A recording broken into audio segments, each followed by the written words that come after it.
Well, hello there. My name is Casey Turbin. I would like to thank you for watching Addressing Winchester. I'd like to tell you guys about a great event that takes place each summer, sponsored by the French and Indian War Foundation of Winchester, that highlights one of the most unique, trivial facts about Winchester. And that's that before becoming president, earning the moniker Father of the Country, and leading the Continental Army in the American Revolution, that George Washington's first elected office was to represent Winchester and Frederick County in the Virginia House of Burgesses. Therefore, the fine crew of historians and enthusiasts at the French and Indian War Foundation recreate that faithful July 1758 election for the modern public to partake in every summer. Now, this year's election took place on July 26, 2025, a typical summer Old Town Saturday night, pedestrian strolling, dogs walking, conversations abounding, but in front of the old courthouse museum, the candidates were decked out in making their pitches for the vote. Now, the circumstances of the modern election are starkly different than that summer 267 years ago, when the town's just under 800 legal voters were plied with an overwhelming 46 gallons of beer, 40 gallons of whiskey, barrels of rum punch and cider, 35 gallons of wine, and 3.5 pints of brandy to help encourage the voters in favor of the Washington campaign, who paid $50 for the haul of booze. Now, partaking in the free alcohol did not require the voter to vote for Washington, but since Washington won the four-man race, the ploy certainly didn't hurt his chances. The historical election actually was for 2 seats, and the four-man field of 1758 were all represented by French and Indian War Foundation members, as well as some town celebrities.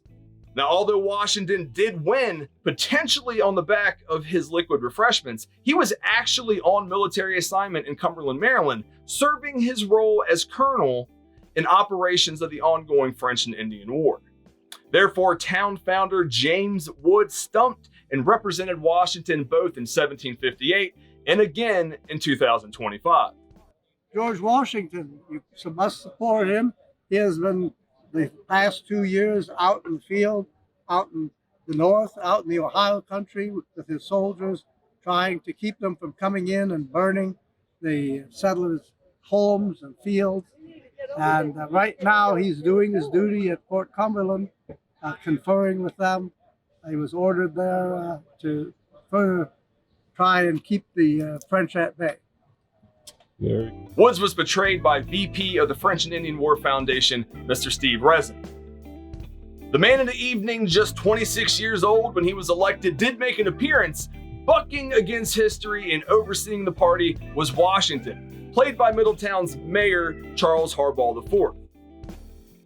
The other winner, along with Washington, was Thomas Bryan Martin, namesake of Martinsburg, West Virginia, and was portrayed at times by both living historians Jim Moyer and Phil Hunter. Mr. Martin was a significant landowner in the Shenandoah Valley. He had family wealth because some of his family relatives also had connections in the area. This is George Washington. He was also a friend of George Washington. That's just an ad. Now, the election of 1758 was an election of change, and the losers that evening were both the sitting incumbents who had sat the previous term in the House of Burgesses.